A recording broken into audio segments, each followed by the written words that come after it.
I regret marrying someone as immature as Paul. Younger women like you are definitely better. It's embarrassing to be seen with an older woman like you. If only I could turn back time, I'd redo my life. These were the hurtful words my ex-husband Paul uttered a decade ago when we were still together. My name is Jennifer, aged 48. At 33, I tied the knot with Paul, who was 5 years my junior. We met at the hospital where I work as a nurse, and he had just completed his medical internship. Despite the age gap and our differing professional roles, Paul's eagerness to seek my advice and his innocence drew me towards him. Our daily conversations gradually evolved into a romantic relationship. Initially apprehensive about our age difference, I was reassured by Paul's nonchalance towards it. 2 years into our relationship, we exchanged vows. However, after 5 years of marriage, Paul began hurling hurtful remarks, expressing his regret at not marrying a younger woman. He openly flirted with young nurses at the hospital, which I chose to ignore. Until one day, I discovered his infidelity with a former patient, a woman 10 years my junior, already carrying his child. His laughter as he justified his affair pierced me deeply. Unable to tolerate his betrayal, I agreed to a divorce and sought alimony. Naturally, this decision enraged Paul, who believed he should be rewarded for enduring our marriage. His father's indifference to his son's wrongdoing added insult to injury. With Paul adamantly refusing to pay, I reluctantly sought legal assistance. Enduring hurtful remarks during our marriage and facing his infidelity, I refused to back down silently. With the lawyer's guidance, I rightfully received the alimony I deserved. We parted ways, and I began living alone, terminating our shared apartment lease. Paul's departure to a new hospital came with more insults, leaving behind judgmental whispers that plagued me. The constant gossip eventually took a toll on my mental well-being, prompting my decision to leave the hospital after a period of aimless drifting. Realizing my love for both work and physical activity, I actively sought out a new professional environment. Fortunately, a small maternity clinic just 2 stations away from my current residence was hiring nurses. Following the interview, I was immediately welcomed into the team, despite the clinic's minimal staff of both doctors and nurses. The atmosphere felt warm and inviting, conducive to providing excellent care for patients.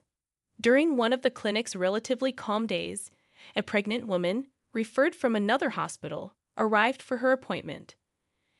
Upon hearing her name, which happened to be the same as Paul's affair partner, I couldn't help but wonder if it was just a coincidence. Confirming her husband's name as Paul, a doctor, it became undeniable that she was indeed my ex-husband's current spouse.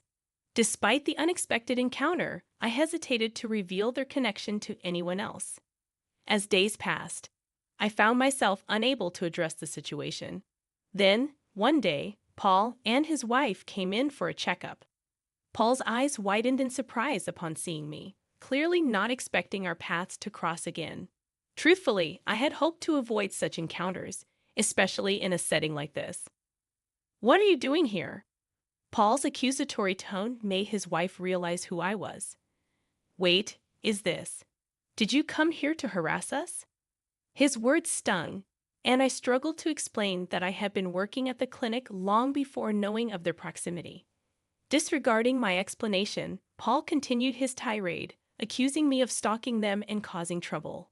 Despite being clearly in the wrong, his words drew judgmental stares from those around us, making me feel uncomfortable. Fearing for their safety, Paul's wife feigned distress, insinuating that I posed a threat to her and the baby. With that, the attending physician intervened, urging me to leave the examination room to diffuse the tension. While I understood the necessity of prioritizing the patient's well-being, the encounter left me feeling shaken and unfairly judged. I found myself in a situation I didn't want to be in, feeling utterly miserable. With the details of my divorce now known, something I had hoped to keep private, I became acutely aware of the judgmental glances around me. To add to my discomfort, Paul's wife continued to frequent the hospital, openly criticizing me, despite everyone knowing I wasn't at fault. As a patient, and one with a delicate pregnancy, I felt torn between avoiding upsetting her and respecting her privacy, leaving everyone at a loss for words. Remaining in this environment until her delivery, which was still over 6 months away, seemed unbearable. Despite it being a good workplace, I felt compelled to submit my resignation to the hospital. The director's expression hinted at relief, though I hadn't done anything wrong. I couldn't help but wonder why I deserved such treatment. Exhausted by everything, I couldn't bring myself to search for another hospital job, so I returned to my parents' home. My parents welcomed me without saying much. For a while, I struggled to find purpose, feeling guilty just staying at home without contributing. Eventually, I decided to take a part-time job at a nearby supermarket. It was my first time working outside of a hospital, and it felt refreshing, a change of pace. While I loved being a nurse and found it fulfilling, the weight of responsibility in a workplace where lives were at stake was immense. Living away from that environment was beneficial for my mental well-being. I wanted to avoid burdening my parents, so I tried to manage on my own. Looking back, I wished I had returned home sooner. Around 3 years later, while still living with my parents, I received an offer to become a full-time employee at the supermarket. They recognized my hard work, and I was genuinely happy to accept the position. Over the years, I was approached with matchmaking proposals. However, at 45 years old, I had no intention of remarrying. Politely declining, I was surprised when the manager insisted that the potential partner was also divorced, similar to my situation. Despite my initial refusal, the offer lingered in my mind. I agreed to the arranged meeting, considering our mutual maturity. We decided to meet directly, without intermediaries. Upon arriving at the designated restaurant, my matchmaking partner was already there. As I entered, he suddenly stood up, causing his chair to topple over. His face flushed bright red, and despite his embarrassment, I couldn't help but laugh. It felt like a scene straight out of a novel. "I'm Edward. Thank you for coming today," he said, regaining his composure. "Nice to meet you. I'm Jennifer." Perhaps due to the initial mishap, we quickly found ourselves at ease with each other. I discovered that Edward had visited our supermarket during a business trip and had been captivated by me at first sight. He had convinced the department manager, who turned out to be Edward's senior from university, to arrange our meeting. "I'd like to pursue a serious relationship if possible," Edward expressed. I had come prepared to decline, but unexpectedly, I found myself wanting to see him again. After 6 months of dating, we decided to get married. My parents liked Edward's personality, and they were genuinely happy for us. Our life together, filled with Edward's care and consideration, was truly blissful. Since we were both older, we hadn't planned to have children from the start. However, when I turned 48, my health took an unexpected turn. I wasn't feeling unwell. I was pregnant. I never imagined I'd be pregnant at this age, and certainly didn't expect my discomfort to be morning sickness. I suspect Edward felt the same way when I shared the news. "It looks like I'm pregnant," I said. Edward responded naturally, "That's wonderful. So, who's pregnant? Do I know the person?" "Yeah, I think you know her very well. She's right in front of you," I replied, pointing to myself. Edward looked bewildered, staring at my belly. "Huh. I'm the one who's pregnant," I clarified. He remained silent for a moment, processing the news. Then, with wide eyes, he asked, "Wait, so you mean we'll be parents?" "Yes, it seems that way," I confirmed. "Really?" he explained. "Wow." As he hugged me tightly, I could hardly believe it. "Unbelievable, it's a miracle," I whispered. "Is it okay if I go through with it?" While I had never considered not having the baby, my age was a factor. Thinking about the future made me anxious. Even at the hospital, they asked, "What will you do?" I understood the risks of advanced maternal age for both mother and child. Not everyone would agree with our decision. People might question how old we'd be when our child turned 20. The uncertainty of parenting at this age also worried me. Still, I couldn't bear the thought of ending a life that had taken root. "What are you saying?" "Of course, it's natural." Edward's immediate response made me happy. I believed it reflected Edward's genuine feelings. However, after a while, he started worrying about my health. Even for a man like Edward, I could imagine the potential challenges. We discussed it thoroughly, and our desire to have the baby remained unchanged. We began preparations with the doctor's guidance.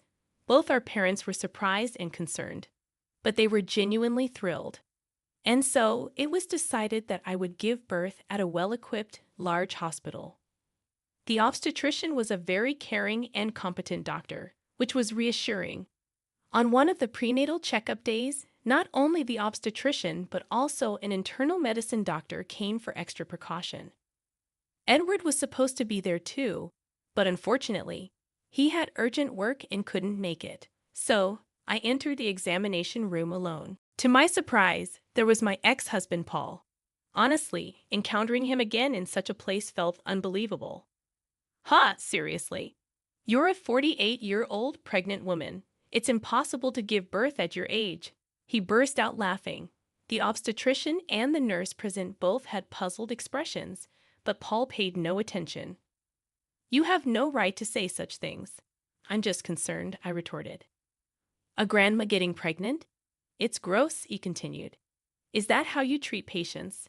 Even without the anxiety that pregnant women already face, spewing such hurtful words is unbelievable. And you called yourself a doctor. What are you acting all high and mighty for? Besides, this hospital mostly caters to celebrities. Do you even realize that? It'd be better for you to leave before embarrassing yourself, doctor. I'll leave without being told. Giving birth in a hospital where doctors like you work? No way, yeah. Just go, doctor, Paul sneered, pointing towards the door. This lady is the wife of the Taylor Group's significant donor. Son's wife, to be precise. Huh? You might not know her since you're new here. He continued, but before he could say more, Mrs. Taylor intervened. This can't be true, but we're complete strangers. Nevertheless, your recent remarks were way out of line. As Mrs. Taylor said, it's hard to believe a doctor would say such things. Edward, my husband, walked in just as Paul turned pale. Sorry for being late. My wife was. Edward began, sensing the tension in the room. Observing my angry expression, Paul's pale face, and the overall atmosphere, he stopped mid-sentence. What's wrong? I was told by this Dr. Paul that it's disgusting to give birth at 48. I explained, seeing Edward's concern. His expression changed instantly upon hearing those words. Paul? You're Paul, right? You insulted my wife. Edward's voice was stern. Paul stammered, denying the accusation, but Edward pressed on. How can you insult a patient like that? What kind of hospital is this? I can't trust this hospital with my precious wife and unborn child. Just then, the nurse who had left earlier returned with the director. Mr. Taylor, I heard there was some rudeness. Director. Edward interrupted, his frustration evident. I thought this was a reliable hospital because my father recommended it. But I didn't know they had a doctor like this. It seems I chose the wrong hospital. I'm very sorry. No, that's not true. This man is not our doctor, the director clarified, surprising us. I just fired him. Huh. I just fired him, the director reiterated. I didn't know he was such a person. I just let him in because a friend asked me to. We don't need a doctor who spits out such insults. He will never appear in front of Mr. Taylor again. Hey, director. What are you saying? Paul protested, but the director silenced him. Shut up and be quiet. You get out of here right now. Don't ever come near our hospital again. Hearing the director's words, Paul protested, but the obstetrician who was there dragged him out of the hallway. The director apologized profusely, and we regained our composure and sat back down.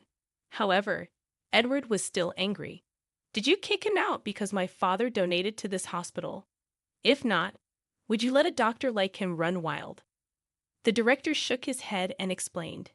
Actually, Paul had only been at this hospital for a week. Paul's father was my classmate, and they had a reunion the other day, and he asked him to hire his son.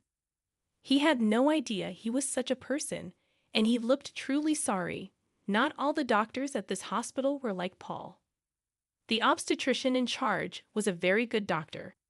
If Paul wasn't there, I would want to give birth here, I said, and Edward agreed. Edward's father was the president of a large company with branches all over the country, and he donated part of his profits to medical and welfare facilities. His mother had been seriously ill when she was young and had been taken care of by this hospital, so he donated a lot of money.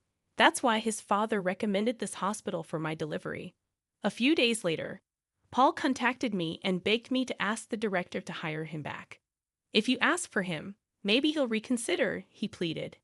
He had often offended patients with his arrogant attitude and had been hopping from one hospital to another.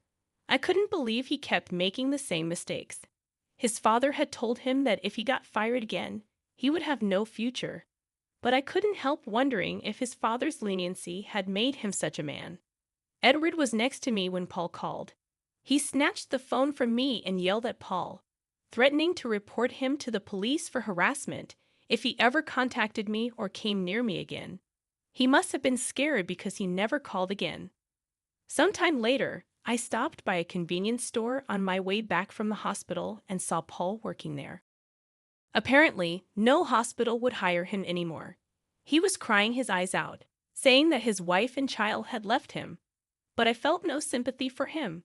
I just decided to avoid that convenience store. The following year, I gave birth to a healthy baby girl. She was so adorable. I vowed to raise her with love and responsibility, no matter what. But Edward was smitten with her from the moment she was born. He seemed to be a very sweet father, so I had to be careful. How did you like this story? Please subscribe to our channel. See you in the next video.